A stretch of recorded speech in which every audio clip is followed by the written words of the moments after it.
عمر بن عبدالعزیز رحمۃ اللہ علیہ کا انتقال کا وقت قریب ہوا تو آپ کے ایک رشتہ دار آپ کو ملنے کے لیے آئے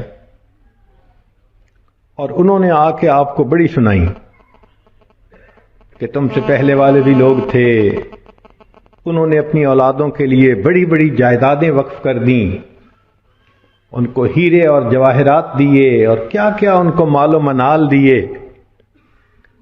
مگر عمر بن عبدالعزیز تو نے اپنے بچوں پہ بڑا ظلم کیا، بڑی ان کے ساتھ تم نے زیادتی کیا ہے۔ جب اس نے ایسی باتیں کی تو عمر بن عبدالعزیز رحمۃ اللہ لیٹے ہوئے تھے، اٹھ کے بیٹھ گئے اور بیٹھ کر فرمایا کہ دیکھو، اگر میں نے اپنے بچوں کی تربیت اچھی کی ہے اور ان کو نیک بنایا ہے تو میں اپنے بچوں کو اللہ کی سرپرستی میں دے کے جا رہا ہوں۔ اگر میں نے اپنے بچوں کی تربیت اچھی کی ہے اور ان کو نیک بنایا ہے تو میں ان کو اللہ رب العزت کی سرپرستی میں دے کے جا رہا ہوں، اور اگر یہ بدکار ہیں تو میں ان کی بدکاری پہ ان کا کوئی تعاون نہیں کرنا چاہتا۔ یہ کہہ کے عمر بن عبدالعزیز فوت ہو گئے۔ آپ کی وفات کے بعد جنہوں نے چارج سنبھالا تو ان کو ضرورت تھی مختلف علاقوں میں گورنر بھیجنے کی، تو کانفیڈنس کا بندہ نیک بھی ہو اور اس کے اندر اہلیت بھی ہو ملتا نہیں تھا۔ بڑی تلاش کے بعد انہوں نے عمر بن عبدالعزیز رحمۃ اللہ کے بڑے بیٹے کو گورنر بنایا، پھر ضرورت پڑی تو دوسرے کو بنایا، حتیٰ کہ ایک وقت ایسا آیا کہ عمر بن عبدالعزیز رحمۃ اللہ علیہ کے 11 بیٹے 11 صوبوں کے گورنر بنے ہوئے تھے ایک وقت میں۔ والد جا رہے ہیں، پیچھے ہے کچھ نہ ظاہر میں، مگر انہوں نے اولاد کو نیک بنا دیا تھا، اور جب نیک بنا دیا تو ان کو اللہ کی سرپرستی میں دے دیا۔ اللہ نے ان کے لیے یوں دروازے کھولے کہ ایک باپ کے 11 بیٹے 11 صوبوں کے گورنر ایک وقت میں بنے ہوئے تھے۔ اللہ تعالیٰ نیکوں کے کام تو ایسے کر دیتے ہیں۔ ہمیں ایک مرتبہ اس کا تجربہ بھی ہوا۔ مسجد نبوی میں یہ عاجز بیٹھا ہوا تھا کہ ہمارے ایک قریبی تعلق والے تھے، وہ وہاں قرآن مجید پڑھاتے تھے مسجد نبوی میں۔ آئے اور تھوڑی دیر بیٹھے اور بڑے ڈپریسڈ لگ رہے تھے۔ میں نے پوچھا قاری صاحب خیریت ہے؟ کہنے لگے جی بس کیا بتاؤں کہ آج میں بہت زیادہ پریشان ہوں۔ کیا ہوا؟ کہنے لگے کہ اللہ تعالیٰ نے مجھے کثیر الاولاد بنایا ہے، 9 بیٹے ہیں، کچھ بیٹیاں بھی ہیں، لیکن میں اکیلا کمانے والا ہوں۔ چھوٹا سا گھر ہے اور ہم 11 بندے اس میں رہتے ہیں، 3 یا 4 کمروں میں 11 بندے رہتے ہیں۔ پہلے تو بچے چھوٹے تھے تو گزارا ہوتا رہا، اب ماشاءاللہ بچے جوان ہو گئے ہیں۔ میں نے اپنے سارے بچوں کو دین پڑھایا، کوئی مفتی بنا، کوئی عالم بنا، کوئی قاری بنا، سب کو اسی لائن پہ لگایا۔ اب میرا بڑا بیٹا جو پڑھ کے مفتی بن چکا ہے شادی کی عمر کو پہنچ گیا، لیکن میں اس کی منگنی کہاں کروں؟ اول تو کوئی رشتہ ہی نہیں دے گا کہ اس کی آمدنی کا کوئی اتنا بڑا ذریعہ نہیں، اور اگر رشتہ مل بھی جائے تو میں اپنے گھر میں اپنے بچے کو الگ کمرہ نہیں دے سکتا۔ ہم کیا کریں؟ تو آج میرا ایک پرانا دوست آ گیا، اس نے مجھے بڑی سنائی، بس تو ملونٹا بن گیا، تجھے عقل نہیں، سمجھ نہیں، تیرے 9 بیٹے، تو 2-3 کو مولوی بنا دیتا، کسی کو ڈاکٹر بناتا، کسی کو انجینئر بناتا، آج تیرے ساتھ کندھے سے کندھا ملا کے کھڑے ہوتے ہیں، آج اور بھی سورس آف انکم ہوتا تیرے پاس۔ کیا نشہ تھا دین کا، تو نے سب کو ملا بنا دیا، اب جاؤ ڈھونڈو رشتے۔ کہنے لگے کہ اس میرے دوست نے اتنی باتیں کی کہ میں واقعی آج ڈپریس ہو گیا ہوں کہ وسائل ہیں نہیں، بندے اتنے ہیں گھر میں۔ میں نے انہیں کہا کہ آپ فکر نہ کریں، وَهُوَ يَتَوَلَّى الصَّالِحِينَ، اللہ نیکوکاروں کا سرپرست ہے، آپ اللہ کی سرپرستی میں ہیں، فکر کیوں کرتے ہیں؟ چلے آئیں، معاجہ شریف پہ ہم نے حاضری دینی ہے، سلام بھی پڑھیں گے، پھر آپ کے لیے دعا بھی کریں گے۔ ان کی تسلی کے لیے بات کر دی، وہ مطمئن ہو گئے۔ سلام کے بعد جب ہم نے دعا کی، باہر نکلے تو مجھے کہنے لگے جی کل میری بیوی نے ایک گھر رشتہ مانگنے کے لیے جانا ہے، دعا کرو کہ رشتے والے ہاں کر دیں۔ تو بہت اچھا۔ اگلے دن عشاء کی نماز کے بعد ہم بیٹھے تھے تو جناب ہم نے قاری صاحب کو دیکھا، جھومتے ہوئے آ رہے تھے اور ہاتھ میں بھی کچھ پکڑا ہوا تھا۔ تو مسکرا کے کہنے لگے حضرت جی ہو گیا ہو گیا ہو گیا۔ کیا ہو گیا؟ کہنے لگے جی مٹھائی لایا ہوں، کام ہو گیا کام ہو گیا۔ ہم نے کہا کیسے؟ اب ذرا سٹوری سنیے۔ کہنے لگے کہ ایک پاکستانی انجینئر تھے، نیک انسان تھے، ان کی بیٹی تھی، جوان العمر تھی، مگر انجینئر صاحب کا ایکسیڈنٹ میں انتقال ہو گیا اور بیوہ اپنی بڑی بیٹی کی شادی کرنا چاہتی تھی۔ ہمیں پتا چلا کہ بچی خوبصورت بھی ہے، خوبصیرت بھی ہے، لکھی پڑھی بھی ہے، تو ہم نے کہا ہم بھی ٹرائی کرتے ہیں۔ میں اپنی بیوی کو لے کے گیا، بڑا سمجھایا، اگر وہ پوچھے نوکری کیا تو یہ بتانا، اگر پوچھے رہیں گے کیا تو یہ بتانا، بڑا سمجھا بجھا کے لے کے گیا۔ کہنے لگے کہ کوئی 4-5 منٹ مشکل سے میری بیوی اندر گئی ہوگی کہ اس نے پیغام بھیجا میں آپ سے بات کرنا چاہتی ہوں۔ تو مجھے تو شروع میں نا ایک صدمہ ہوا، میں نے کہا انہوں نے ریجیکٹ کر دیا۔ 5 منٹ میں جو کہے جاؤ تو اس کا مطلب ریجیکٹ کر دیا۔ لیکن میں نے بیوی سے پوچھا، کہنے لگے بیوی تو نروس سی تھی، کہنے لگی ہو گیا ہو گیا۔ میں نے کہا کیا؟ کہنے سب کا ہو گیا سب کا ہو گیا۔ پوچھا بھئی بتاؤ تو صحیح کیا ہوا؟ کہنے لگی جی کہ وہ بیوہ بہت نیک تھی، اور کہنے لگی کہ مجھے میرے خاوند نے یہ وصیت کی تھی کہ میں نے اپنی اولاد کو نیکی کی زندگی سکھائی ہے، جب موقع ہوا میں اپنی بچیوں کی شادی کسی نیک بندے سے ہی کروں گا۔ تو چونکہ اس کی وصیت تھی تو اس بیوہ کی نیت یہی تھی کہ میں نے نیک بندے سے بیٹی کا رشتہ کرنا ہے۔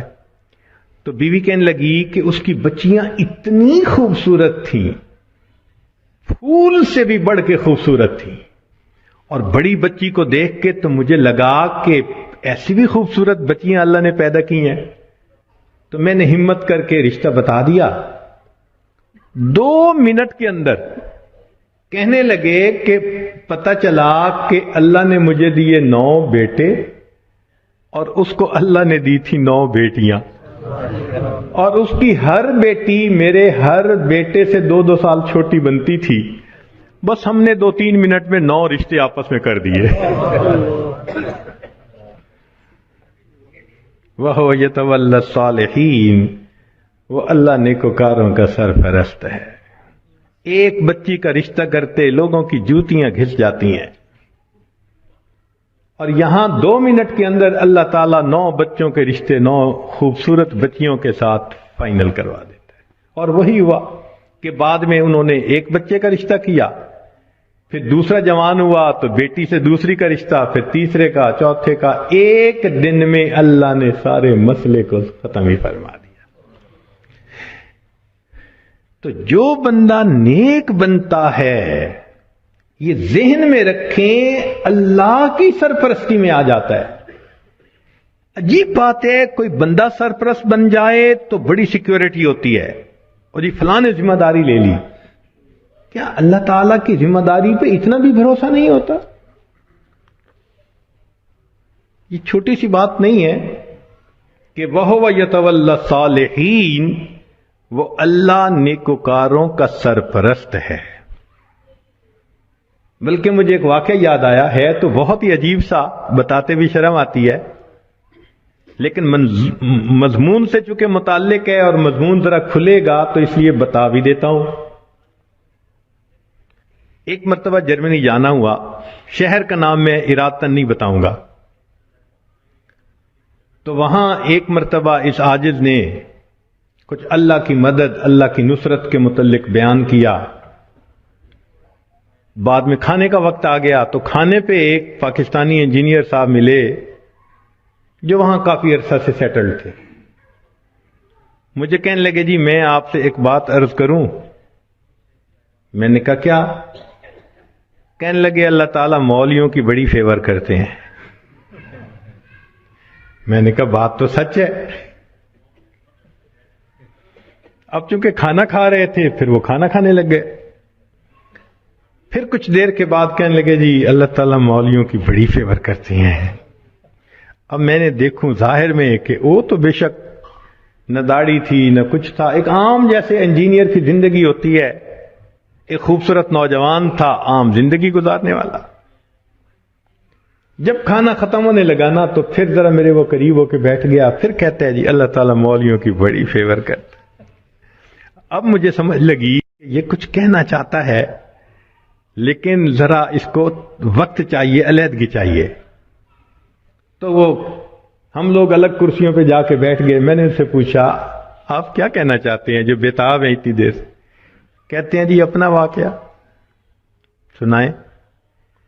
کہنے لگا جی میں نے لاہور سے انجینئرنگ کی، پھر یہاں ایک کمپنی میں میری نوکری لگی، بہترین نوکری، زبردست تنخواہ، اور میں انٹیلیجنٹ بھی بڑا۔ میں پچھلے اتنے سالوں سے اس کمپنی میں نوکری کر رہا۔ ہمارے دفتر میں یہاں کے ماحول کے مطابق مرد بھی انجینئر ہیں، لڑکیاں بھی انجینئر ہیں۔ تو ایک لڑکی انجینئر جرمنی کی، وہ ہماری کولیگ تھی، اتنی خوبصورت تھی کہ دیکھ کے بندہ سوچتا تھا کہ اللہ نے ایسی بھی مخلوق پیدا کی ہے، اور اس کے ساتھ ساتھ اتنی ذہین اور اتنے اچھے اخلاق والی کہ دفتر کے جتنے جوان لڑکے تھے ہر ایک وش کرتا تھا کہ میرے ساتھ اس کا تعلق جڑ جائے۔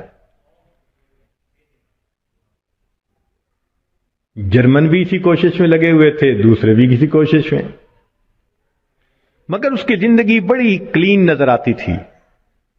وہ کام کی بات کرتی تھی، جو ذرا کام کی بات کے علاوہ کرتا تھا ایسا جواب دیتی تھی کہ اگلے کو جرت ہی نہیں ہوتی تھی بات کرنے کی۔ ہم لوگ دوپہر کے وقت چھٹی ہوتی تو پھر کھانا کھا لیتے تھے، کمرہ بنا ہوا تھا۔ ایک دن میں نے کھانا نہ کھایا، پھر دوسرے دن کھانا بھی نہ کھایا، تیسرے دن جب میں نے کھانا نہ کھایا تو اس نے مجھ سے پوچھ لیا کہ فلاں آج کل آپ دوپہر میں کھانا نہیں کھا رہے؟ میں نے کہا اس لیے کہ وہ میں مسلمان ہوں اور ہمارا رمضان المبارک شروع ہو گیا ہے اور میں فاسٹنگ کر رہا ہوں۔ اس نے کہا یہ کیا ہوتی ہے؟ تو میں نے بتایا روزہ کیا ہوتا ہے۔ اس کو تھوڑا انٹرسٹ فیل ہوا، کہنے لگا میرے لیے تو بہت ہی اچھا ٹاپک مل گیا۔ میں نے بھی کھول کھول کے بتایا فاسٹنگ کیا ہوتی ہے، اور اس کے انٹرسٹ کو دیکھ کے کہا اچھا میں باقی باتیں تمہیں کل بتاؤں گا۔ اگلے دن پھر میں نے اس سے کوئی بات کی، ہماری بات رمضان شریف پہ چلنی شروع ہو گئی، اور وہ بھی اس کھانے کے وقت میں کچھ دیر بیٹھ کے مجھ سے اسلام کے بارے میں کوئی بات سن لیتی۔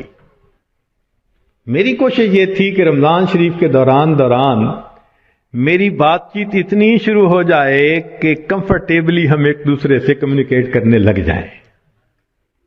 جرمن لڑکے مجھے دیکھتے تو وہ مجھ سے بڑے خفا ہوتے، یہ اس کے ساتھ بیٹھ کے کیوں 10 منٹ باتیں کرتا ہے؟ بھئی جب سے ہم سے 1 منٹ بھی بات نہیں کرتی۔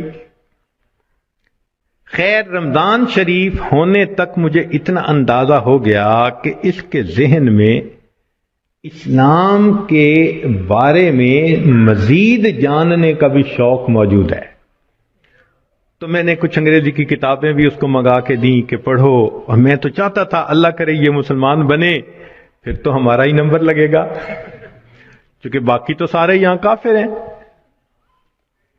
بڑی میری کوشش تھی اور میں بڑے خلوص سے کوشش کر رہا تھا یہ مسلمان بن جائے.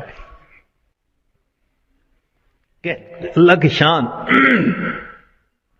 کہ جو باتیں میں بتا سکتا تھا میں نے بتائیں، اور کچھ باتیں اس کو میں نے کہا کہ بھئی تمہارے قریب اگر کوئی مسجد ہے، وہاں عالم ہے، تو ان سے کوسچن پوچھ لو. 6 مہینے اس لڑکی نے اسلام کو سٹڈی کیا، اور ایک دن آ کے وہ مجھے کہنے لگی کہ کل میں نے کلمہ پڑھ لیا ہے، اور میں نے دیکھا کہ اس نے اپنا سر بھی ڈھکا ہوا تھا. تو یہ اس بات کی دلیل تھی کہ یہ مسلمان بن چکی. میری تو خوشی کے انتہا نہیں تھی. میں نے عشاء کے بعد 10 رکعت شکرانے کے نفل پڑھے کہ یہ مسلمان بن گئی. میں کلیگ بھی ہوں، مسلمان بھی ہوں، اس کے پاس تو کوئی دوسری آپشن ہی نہیں ہے. تو اب میرا کام آسان ہو گیا. اب وہ جب موقع ہوتا نماز بھی پڑھتی، مگر زندگی چلتی رہی. سال میں ہمیں چھٹیاں ملتی تھیں جو اکثر وہاں کے مقامی لوگ یورپ میں ادھر ادھر بیچز پہ گزارا کرتے تھے. بات چلی کہ بھئی اس دفعہ چھٹیوں کا پروگرام کیا ہے. اس نے کہا کہ میرا ارادہ ہے کہ میں اس دفعہ ٹرکی جاؤں گی. سنیں وہاں بہت مسجدیں ہیں اور بہت علماء ہیں، میوزیمز ہیں، تو مجھے ذرا اسلام کو اور زیادہ سٹڈی کرنے کا موقع مل جائے گا. میں نے سوچا ترکی جائے گی تو میرا کیا فائدہ. اب میں نے اس کو آئیڈیا دیا، فوڈ فار تھاٹ. میں نے کہا تمہیں کیا پتا، اصل تو دین پاکستان میں ہے. اتنی مسجدیں ہیں، اتنے یہ علماء ہیں، اتنے فلاں ہیں. اب میں نے ایسی سہانی سٹوری اس کو سنائی کہ اس کو لگا کہ اگر مجھے دین سمجھنا ہے تو شاید وہاں انفارمیشن زیادہ مل سکیں گی. اور ادھر میں نے اپنی امی کو فون بھی کر دیا، امی میں کوشش کر رہا ہوں کہ یہاں سے ایک لڑکی آ جائے پاکستان، بس اس کو پھر آپ شادی کے لیے تیار کرنا، یہ آپ کا کام ہوگا. امی نے کہا بیٹا بات ہی کوئی نہیں.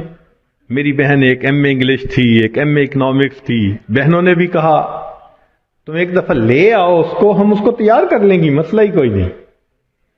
اب میری کوشش کہ کسی طرح یہ سفر کرے. 2-3 دن وہ سوچتی رہی.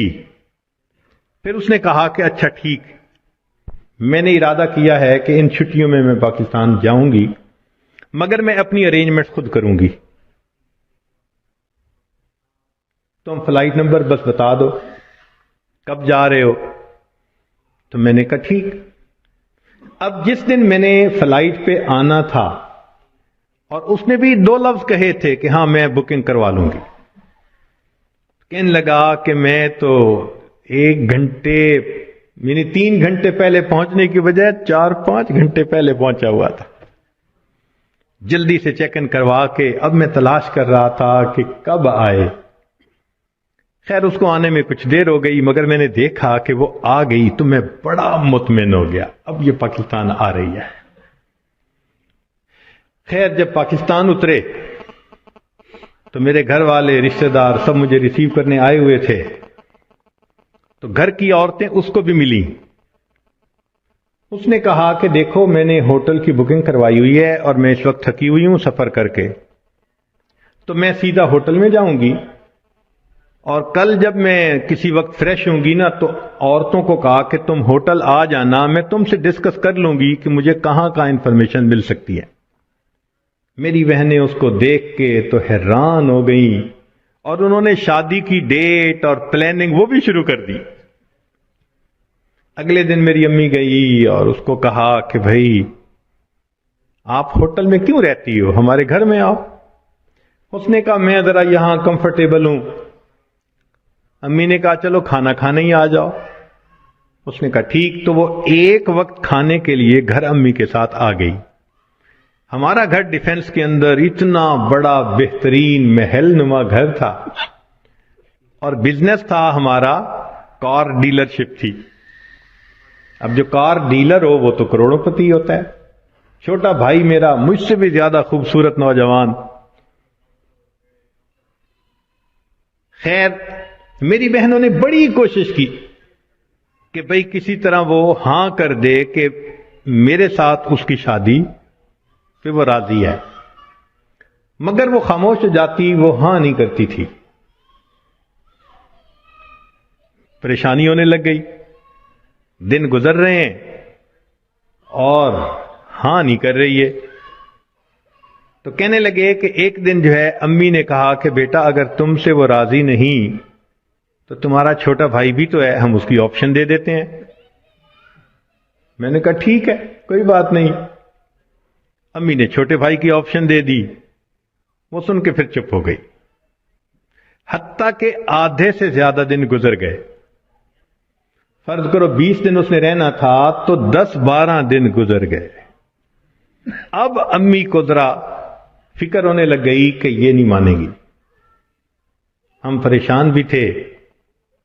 اللہ کی شان، ایک دن وہ امی کے ساتھ بیٹھی بات چیت کر رہی تھی، کچھ کہنے لگا میرے ایک چچا ہیں، تبلیغی بندے ہیں، سارا دن مسجد میں پڑے رہتے ہیں اور کام ہی کوئی نہیں ان کو۔ ان کا ایک بیٹا ہے اور اس بیٹے کو انہوں نے جامعہ اشرفیہ سے مولوی بنا دیا۔ وہ چونکہ میرے امی کے قریبی رشتہ دار ہیں تو وہ نوجوان ہمارے گھر آیا امی کو کوئی چیز دینے کے لیے۔ تو اس لڑکی کی ذرا دور سے نظر پڑ گئی کہ ایک بندہ ہے، داڑھی والا بھی ہے، ٹوپی بھی ہے اور وضاقتہ بھی دینی ہے۔ اس نے میری امی سے پوچھ لیا یہ کون ہے؟ اس نے کہا یہ میرے دیور کا بیٹا ہے، عالم ہے۔ اس نے کہا اچھا میں نے جو کچھ مسئلے پوچھنے تھے وہ میں اس سے پوچھ سکتی ہوں؟ امی نے کہا ہاں۔ کہنے لگا امی نے وہ مولوی صاحب کو بلا لیا اور وہ مولوی صاحب آ کے یوں نگاہیں نیچی کر کے کھڑے ہو گئے۔ یہ اس نے ایک دو باتیں پوچھیں، اس نے آگے سے جواب دیا اور جیسے روٹھا ہوا بندہ ہوتا ہے وہ مولوی صاحب چلے گئے۔ اس نے جاتے ہوئے اس سے پوچھ لیا کہ بھئی اگر کوئی اور بات پوچھنی ہو تو آپ کا ٹیلی فون نمبر، اس نے ٹیلی فون نمبر دے دیا۔ ایک دو دن ٹیلی فون پہ یہ اس سے بات کرتی رہی۔ کہنے لگے کہ چوتھے دن ہمیں پتا چلا کہ لڑکی نے اس سے خود بات کی، کیا تم مجھ سے نکاح کرنا چاہتے ہو؟ کہنے لگے مولوی صاحب نے جواب دیا میں ابو سے پوچھوں گا۔ ابو سے پوچھوں گا۔ اس نے ابو سے پوچھا۔ ابو نے کہا کہ بیٹا ساری دنیا ان مسلمانوں کے لیے اس کا ملک ہے، اگر تمہارا رزق اللہ نے وہاں لکھا ہے تم دین کی نیت سے جاؤ، اللہ کے دین کا کام کرو وہاں۔ کہنے لگا لڑکے نے ہاں کر دی۔ اگلے دن اس نے کیا کیا کہ وہ لڑکے نے اپنے 2-4 رشتہ داروں کو بلا لیا، سادگی کے ساتھ نکاح ہو گیا۔ لڑکی اس کو لے کے اسلام آباد ایمبیسی چلی گئی اور ایمبیسی میں اس نے اپنا سٹیٹس دکھایا، پورا دکھا کے کہا کہ میں آئی تھی چھٹیاں گزارنے، اس کے ساتھ میرا نکاح ہو گیا ہے، کاغذات ہوتے رہیں گے، میں نے ہے 4 دن میں واپس جانا، کیا آپ اس کا ملٹیپل ویزا لگا سکتے ہیں؟ کہنے لگے کونسلر کو اس کی پرسنالٹی، اس کی بات چیت، اس کی نوکری اتنی جسٹیفیکیشن نظر آئی، اس نے چھوٹتے ہی 5 سال کا ملٹیپل ویزا لگا دیا۔ کہنے لگا چھٹیاں ختم ہونی تھی، وہ لڑکی اپنے وہ جو مولوی صاحب خاوند تھے ان کے ساتھ چلی گئی، محنت میں نے کی، اللہ نے فیور مولوی کی کر دی۔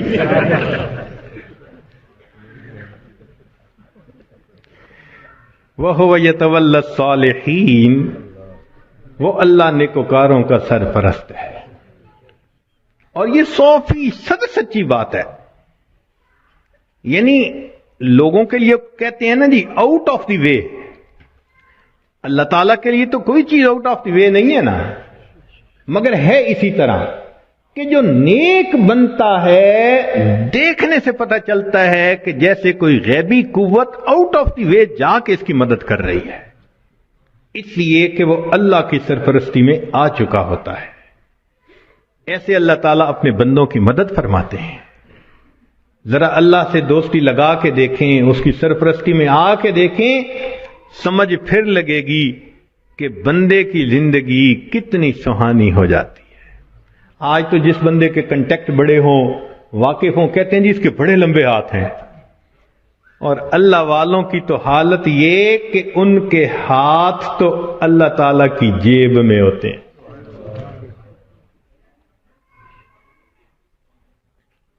اللہ اپنے بندوں کی کیسے مدد کرتا ہے، ذرا ایک دو واقعات سن لیجئے۔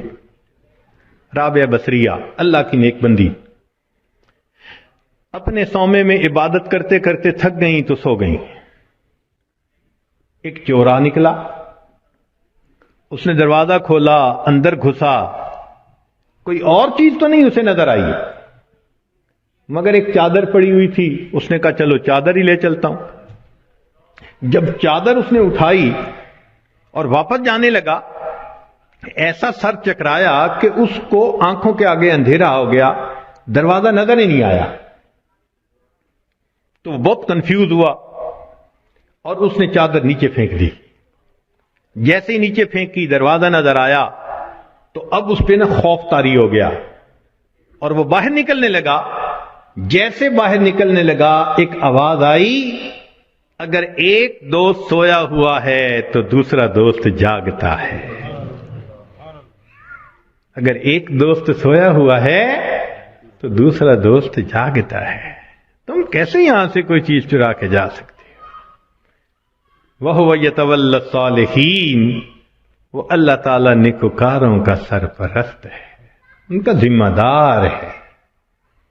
چنانچہ ایک بڑھیا کا واقعہ لکھا ہے کہ اس کا گھر بادشاہی محل کے ذرا قریب تھا، اکیلی تھی۔ ایک دن اس کو رشتہ داروں کے ہاں تقریب میں جانا پڑ گیا تو وہ چلی گئی، اور وہاں اس کو 1-2 مہینے لگ گئے۔ جب 2-4 مہینے کے بعد واپس آئی تو وہ بڑھیا اپنا گھر دیکھتی ہے تو گھر نظر نہیں آتا۔ اس نے کسی سے پوچھا کہ یہاں تو میرا گھر تھا۔ انہوں نے کہا بھئی تو یہاں تھی نہیں، اور یہ بادشاہ کے محل کو تھوڑا سا ایکسٹینڈ کرنا تھا، تو جب 2-4 دن دیکھا کہ کوئی یہاں ہے ہی نہیں تو تمہارا تالا پولیس نے کھول لیا، اندر بھی کچھ اتنا تھا نہیں، تو تمہاری کوٹھڑی کو گرا کے بادشاہ کے محل کی ایکسٹینشن کر دی گئی۔ تو جب اس بڑھیا نے یہ سنا نا کہ تم تو یہاں تھی نہیں اس لیے تمہارے گھر کو گرا دیا گیا، تو بڑھیا نے آسمان کی طرف دیکھ کے کہا اللہ میں تو یہاں نہیں تھی، تو تو یہی تھا۔ میں یہاں نہیں تھی، تو یہی تھا۔ یہ لفظ اس کے کہنے تھے کہ جو ایکسٹینشن کی ہوئی عمارت تھی اس کی چھت زمین کے اوپر آ گئی۔ نیک لوگ دنیا میں لاوارث نہیں ہوا کرتے، اللہ ان کا وارث ہوتا ہے۔ اگر ہمیں اپنے والد کے وارث ہونے پہ اتنا اطمینان ہوتا ہے، بیوی کو خاوند کے وارث ہونے پہ اتنا اطمینان ہوتا ہے، تو اگر کسی کا وارث اللہ رب العزت بن جائے تو سوچو پھر اس کے کیا مزے ہوں گے۔ اس کی مثال یوں سمجھیے کہ ہم نوجوان کالج یونیورسٹیوں میں پڑھتے ہیں نا، تو اگر تو ان کا جی پی اے بہت اچھا ہو تو فل اسکالرشپ مل جاتا ہے، اور فل اسکالرشپ والے بچے کو پڑھنے میں کوئی دقت ہی نہیں ہوتی۔ وہ جی مجھے فل میڈیکل ڈگری کرنے کے لیے اسکالرشپ مل گیا، مجھے کوئی فکر نہیں۔ اور جس بندے کو اسکالرشپ نہیں ملتا اس کو میڈیکل کرنا قرضوں کے بوجھ میں دب جاتا ہے بیچارہ۔ ہم نے بچوں کو دیکھا ان ملکوں میں ساری عمر نوکریاں کر کے بڑھاپے تک اپنے زمانے طالب علمی کے قرضے اتارتے رہتے ہیں۔ تو جس کو فل اسکالرشپ مل جاتا ہے پھر اس کا تو معاملہ ہی کچھ اور ہوتا ہے۔ یوں سوچئے کہ ایک 100 منزلہ عمارت ہے اور اس میں لفٹ لگی ہوئی، ایلیویٹر لگا ہوا ہے، اور ہمارا کام ہے بس پش دبا کے دروازہ کھولیں اور سوار ہو جائیں، تو پھر 100ویں منزل پہ پہنچنا تو کوئی مشکل نہیں نا۔ اور ایک 100ویں منزل سے رسہ نیچے لٹکا ہوا ہے، اب ایک بندہ رسے سے چڑھنا چاہتا ہے، کتنا پریشان ہوگا، کتنا وہ مصیبت میں پڑے گا، کتنا بڑا رسک لے گا، اور اگر رسہ ہاتھ سے چھوٹ گیا تو مر بھی سکتا ہے۔ جیسے ایلیویٹر سے اوپر جانا اور رسے سے اوپر جانا کتنا دونوں میں فرق ہے، اس سے زیادہ فرق ہے اللہ کی سرپرستی میں آ کے زندگی گزارنا ایلیویٹر سے منزل پہ پہنچنے والی بات ہے، اور گناہوں کے ساتھ رسے سے لٹک کے زندگی گزارنا 100 منزلوں پہ جاننے والی مشکل بات۔ ہم گناہ کر کر کے اپنے آپ کو اللہ کی سرپرستی سے نکال دیتے ہیں، اور جب سرپرستی سے نکل جاتے ہیں اللہ حال پہ چھوڑ دیتے ہیں، جاؤ تم جانو تمہارا کام جانے، ہماری تو مانتے نہیں۔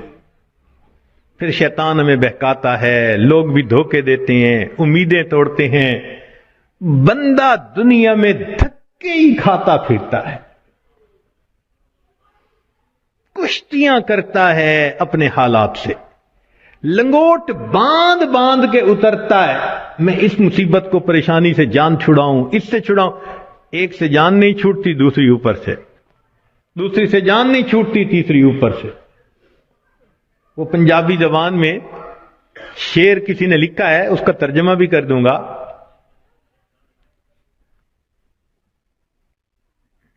اس دکھی حیاتی دے پینڈیاں وچ کدی راہ پہ گئے کدی بھلدے رہ، ایک دامن امید دا چھڈیا نہ، لکھ جھکڑ انیریاں دے چلدے رہ، پت جھڑ دے جھڑے ہوئے پتیاں وانگ، اسی تیرے جہان وچ رلدے رہ، پر دامن امید دا چھڈیا نہ، اسی نال تقدیر دے گھلدے رہ۔ جیسے پت جھڑ کے موسم میں خشک پتا ہوتا ہے، کبھی ہوا نے یہاں پھینکا کبھی وہاں پھینکا، اللہ کا سہارا چھوڑ کے بندے کا یہی حال ہوتا ہے۔ تو ایک ہے نیکوکاری کو اختیار کرنا اور اللہ کی سرپرستی میں آ جانا، اللہ ہر کام کو سنوارتے ہیں۔ حدیث پاک میں ہے، اے میرے بندے تو صبح کے وقت اگر میری عبادت کر لیا کر، میں سارا دن تیرے کاموں میں تیری کفایت کروں گا۔ اللہ اکبر، اللہ تعالیٰ ذمہ داری لے رہے ہیں۔ ہم سے فجر کی نماز نہیں پڑھی جاتی، اشراق ہی نہیں پڑھے جاتے۔ ہم سے زیادہ کون پاگل ہوگا کہ جس کے ساتھ اتنا بڑا اللہ نے وعدہ کر لیا اور ہم اس وعدے سے فائدہ نہیں اٹھا پا رہے؟ ایک بچہ بھی ہم سے زیادہ عقل مند کہلائے گا۔ کیوں ہم پریشانیوں کی زندگیوں میں پڑ گئے ہیں؟ اس لیے کہ نفس کی خواہشات پوری کرتے ہیں۔ تو نفس کی خواہشات پوری کر کے، گناہ کر کے اللہ کی سرپرستی میں نکل جانا، یہ کہاں کی عقل مندی ہے؟ اور گناہوں کو کر کے کہاں کا سکون ملتا ہے؟ حضرت مفتی محمد شفیع رحمۃ اللہ علیہ فرمایا کرتے تھے کہ تم جتنا چاہو گناہ کرو، تم جتنا چاہو گناہ کرو، اگر اللہ نے تمہاری اسی زندگی کو دوزخ کی مانند نہ بنا دیا، تم میرا نام بدل دینا۔ اور واقعی ایسا ہوتا ہے، جو گناہوں کا راستہ اختیار اسی کو دیکھا، اجی مر جاتے تو اچھا تھا۔ اس کا مطلب اتنا تو پریشان ہے نا۔ دنیا کی زندگی ایسے ہوتی ہے جیسے جہنم میں ہوتا ہے وہ بندہ۔ تو گناہوں کے راستے پہ اطمینان نہیں ہے۔ اطمینان، سکون، کامیابیاں، سکھ اگر دیکھا تو وہ نیکی کے راستے پہ دیکھا ہے۔ وَهُوَ يَتَوَلَّى الصَّالِحِينَ، وہ اللہ تعالیٰ نیکوکاروں کا سرپرست ہے۔ اللہ تعالیٰ تو چاہتے ہیں میرے بندے تمہیں میں اتنا دوں کہ تم بس بس کرو، مگر میری نعمتوں کا شکر ادا کرو۔ ہم نعمتیں لینے کو تو تیار ہیں، شکر کرنے کی فرصت نہیں، نماز پڑھنے کے لیے فرصت نہیں۔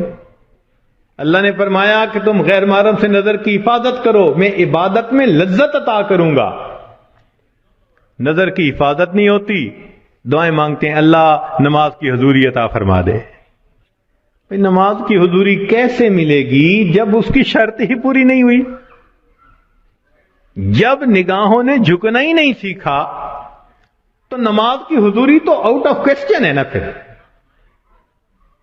تو ہم سوچیں کہ ہم خود بخود پریشانیوں کے راستوں پہ چل رہے ہیں، کانٹوں کے راستوں پہ چل رہے ہیں اپنے نفس کی خواہشات کی وجہ سے۔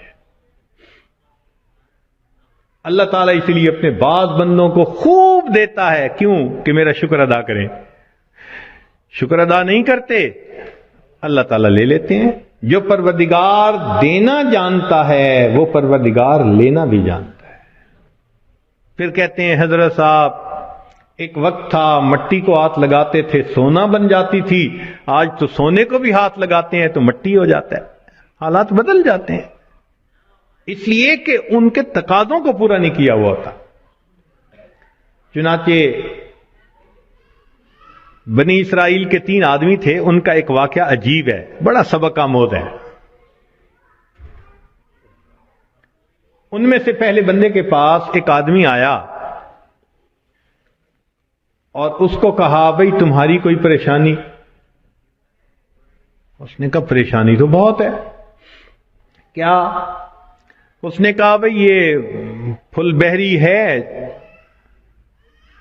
یہ جو سفید داغ جسم پہ ہو جاتے ہیں، برس کا مریض ہوں میں، اور میری شکل اتنی بری ہو گئی ہے کہ میں نہ مسجد جا سکتا ہوں نہ کسی کے سامنے بیٹھ سکتا ہوں، لوگوں کو کراہت ہوتی ہے مجھ سے، اور لوگ مجھے نیچی نظر سے دیکھتے ہیں، کم نظر سے دیکھتے ہیں۔ تو ایک تو میری یہ پریشانی ہے کہ برس کی بیماری ختم ہو جائے، اور دوسرا رزق کی بھی بڑی تنگی ہے۔ اس نے دعا دی اللہ اس کی بیماری کو دور کر دے اور اس کا رزق وسیع کر دے۔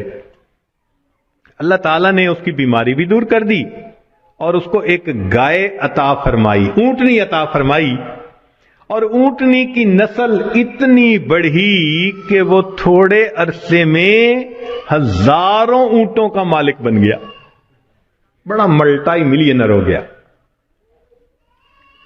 وہ بندہ دوسرے کے پاس گیا، اس سے کہا بھئی آپ کی کوئی پریشانی؟ اس نے کہا جی سر پہ بال نہیں ہے، گنجا ہوں، اور جہاں بیٹھتا ہوں لوگ میرا مذاق اڑاتے ہیں، اور دوسرا یہ کہ کاروبار بھی میرا نہیں چلتا، تو رزق کی بھی پریشانی ہے۔ اس نے دعا دے دی اللہ اس کے بیماری کو بھی دور کر دے، اس کو رزق میں بھی برکت دے دے۔ اللہ کی شان کہ اس کے سر پہ خوبصورت بال بھی اگائے، اور اس کو ایک گائے ملی، اور گائے کی نسل اتنی بڑھی کہ وہ تھوڑے دنوں میں سینکڑوں گایوں کا مالک، امیر آدمی بن گیا۔ پھر وہ بندہ تیسرے کے پاس گیا، وہ آنکھوں سے اندھا تھا، بھئی آپ کی کوئی پریشانی؟ اس نے کہا جی کہ میری پریشانی تو یہ ہے کہ میری بینائی نہیں ہے، لوگوں کے لیے تو فقط رات کو اندھیرا ہوتا ہے اور میرے لیے تو دن کی روشنی میں بھی اندھیرا ہے، اور دوسرا یہ کہ مجھے تو در در کے دھکے کھانے پڑتے ہیں، تو دعا کر دو کہ میرا رزق وسیع ہو جائے۔ اللہ نے اس کی بینائی بھی ٹھیک کر دی، اس کو بکری عطا کر دی، اور بکری اتنی نسل بڑھی وہ ہزاروں بکریوں کا مالک۔ یہ تینوں بندے اپنے وقت میں بنی اسرائیل کے بڑے امیر بندے کہلانے لگے، کروڑوں میں کھیلنے لگے۔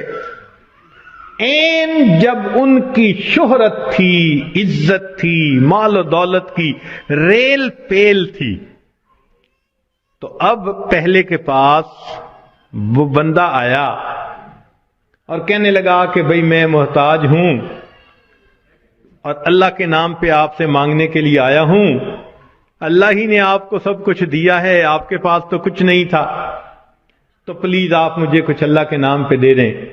اس کو بڑا غصہ آیا، انہوں نے کہا یہ تم نے کیسی بات کی ہے کہ تمہارے پاس کچھ نہیں تھا؟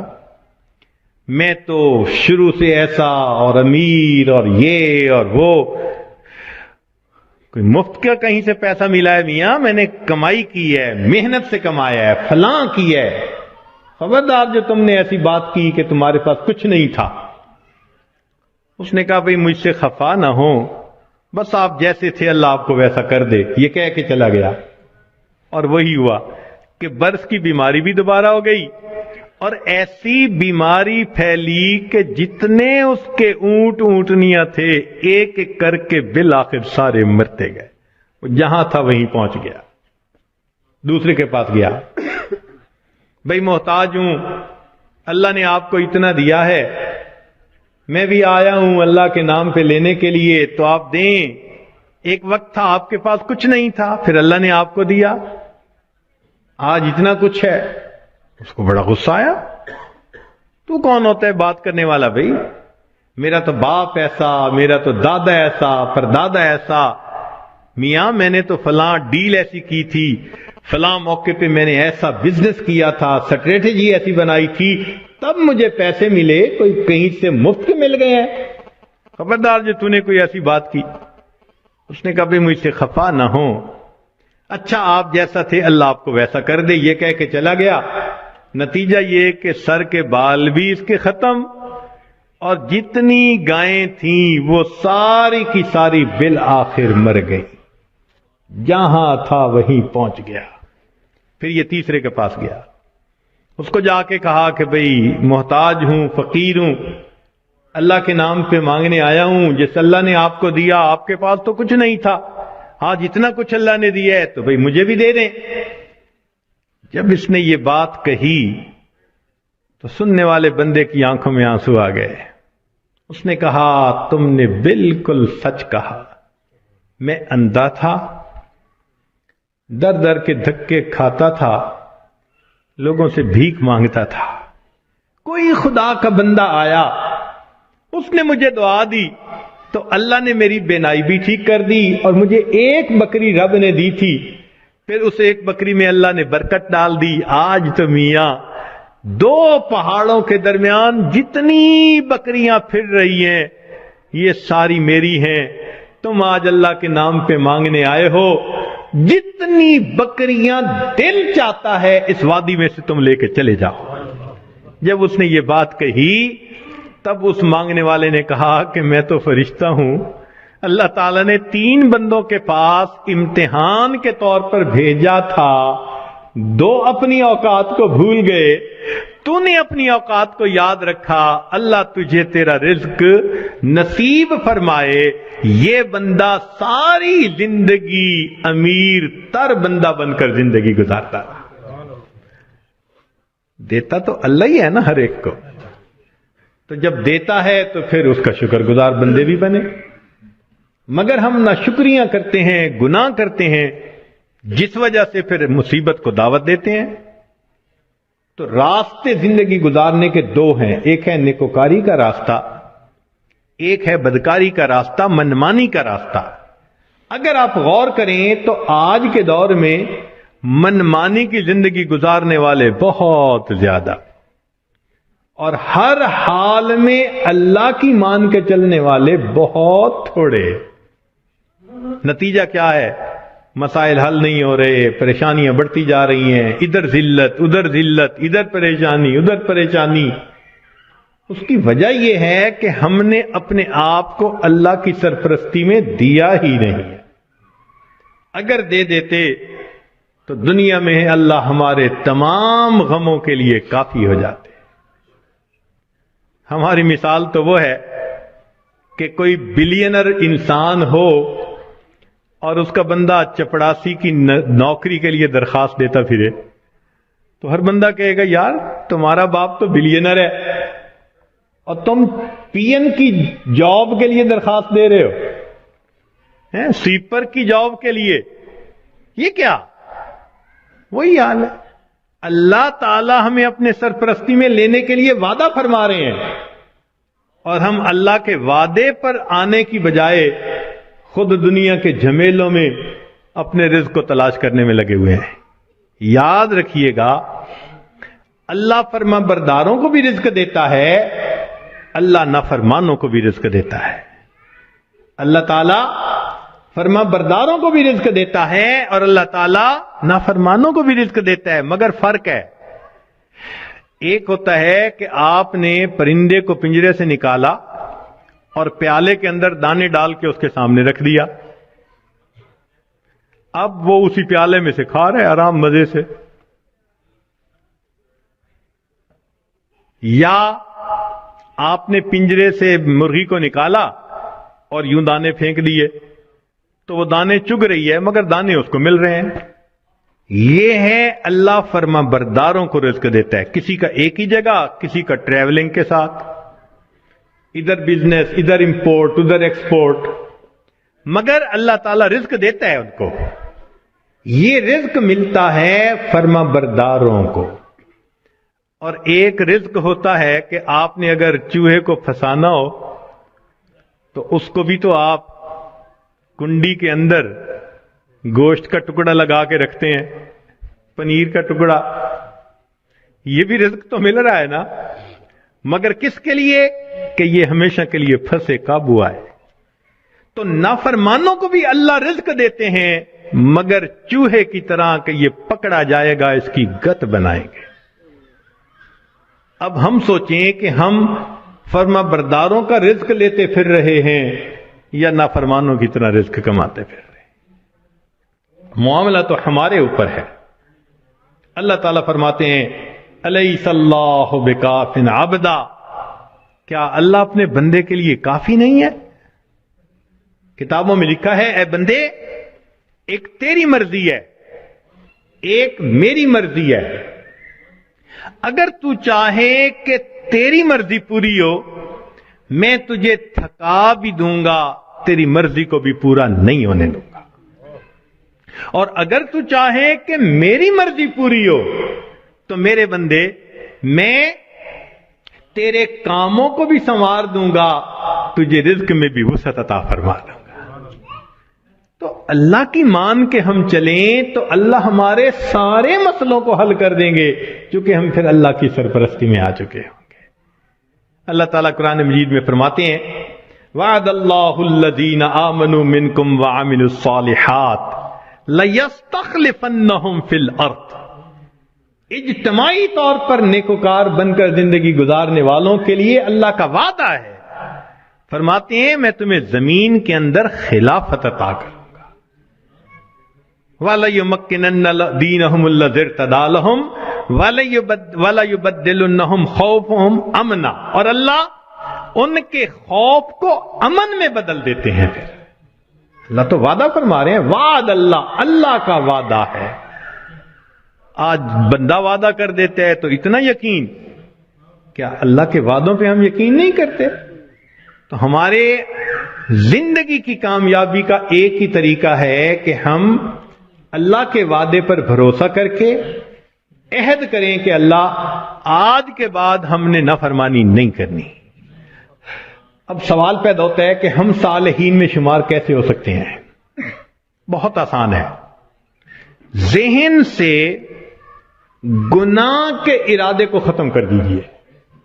ذہن سے گناہ کے ارادے کو ختم کر دیجئے۔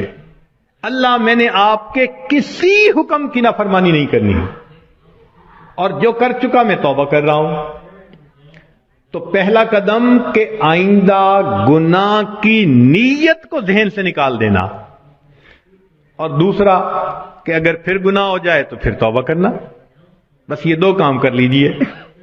ایک، ابھی اسی وقت پچھلے تمام گناہوں سے سچی توبہ کی نیت کر کے عہد دل میں کر، اللہ آئندہ میں آپ کی مان کے چلوں گا، ہر کام آپ کے نبی علیہ السلام کی سنت کے مطابق کروں گا، دین کے مطابق کروں گا، شریعت کے مطابق کروں گا، من مانی نہیں کروں گا۔ اور اگر بالفرض پھر گناہ ہو جائے تو پھر توبہ کرے۔ جو ایسا کرے گا وہ نیکوکاروں میں شمار ہوگا اور وہ اللہ کی سرپرستی میں آ جائے گا۔ اور جب تک ہم اللہ کی سرپرستی میں نہیں آئیں گے ہماری پریشانیاں ختم نہیں ہوں گی۔ ہم نے دنیا میں دیکھا ہے پرائی بکری کو کوئی گھاس نہیں ڈالتا۔ ہم نے کلمہ تو پڑھا نا، تو لیبل تو لگ گیا نا کہ یہ مسلمان ہیں۔ اب اگر اللہ کے در سے بھی کچھ نہ ملے تو کسی اور در سے کیا ملے گا؟ بلکہ ہم نے تو دیکھا ہے کہ جس کتے کے گلے میں پٹے کا نشان ہو نا، اس کو ہر کوئی دھتکار دیتا ہے، جائے اپنے مالک کے دروازے سے کھائے۔ بالکل ہمارا یہی حال ہے، جدھر رخ کرتے ہیں ہمیں دھتکارا جاتا ہے، جاؤ اپنے رب سے مانگو جا کے۔ اور رب سے مانگنے کے لیے نیک ہم بن نہیں رہے، تو ہمارے پاس کوئی دوسری آپشن نہیں سوائے اس کے کہ زندگیوں کو بدلیں، نیکی پہ آئیں، اللہ تعالی ہمیں اپنی سرپرستی میں لے لیں، پھر اللہ تعالی ہمارے الٹے کاموں کو بھی سیدھا کر دیں گے، ہماری پریشانیوں کو اللہ ختم فرما دیں گے۔ زندگی گزارنے کا اس سے بہتر کوئی دوسرا راستہ نہیں ہو سکتا۔ تیرے ہاتھ میں ہو قرآن اور تو دنیا میں رہے پریشان، تیرے ہاتھ میں ہو قرآن اور تو دنیا میں رہے ناکام، تیرے ہاتھ میں ہو قرآن اور تو دنیا میں رہے غلام، غلامی نفس کی ہو، شیطان کی ہو یا کسی انسان کی ہو، نہ نہ نہ، ہمیں کہتا ہے یہ قرآن، وہ میرے ماننے والے مسلمان، اقرا وربک الاکرم، تو پڑھ قرآن، تیرا رب کرے گا تیرا اکرام، تیرا رب تجھے عزت و وقار دے گا، تیرے ظاہر و باطن کو نکھار دے گا۔ تو ہم اپنے اللہ کے سامنے اپنے آپ کو سپرد کر دیں، پھر دیکھیں اللہ تعالیٰ کیسے مدد فرماتے ہیں۔ اس لیے تو شاعر نے کہا مومن کے ساتھ غلبے کا وعدہ ہے قرآن میں، تو مومن ہے اور غالب نہیں تو نقص ہے تیرے ایمان میں۔ آج اعمال کا، ایمان کا یہ نقص ہے، ذلت کی زندگی گزارتے ہیں۔ ہم عہد کریں کہ پروردگار عالم آپ کے گھر میں آئے بیٹھے ہیں، بس آپ ہی سے ہم مانگیں گے، اس لیے کہ جو روٹی کا سائل ہوتا ہے، ایک دروازے سے نہ ملے پرواہ نہیں، وہ دوسرے پہ چلا جاتا ہے، نہ ملے تیسرے پہ چلا جاتا ہے۔ مسئلہ تو ہمارا ہے جن کے پاس ایک ہی در ہے، دوسرا در نہیں ہے۔ ہم کہیں بھی جائیں گے کچھ نہیں ملے گا، ملے گا تو ہمیں ایک ہی در سے ملنا ہے۔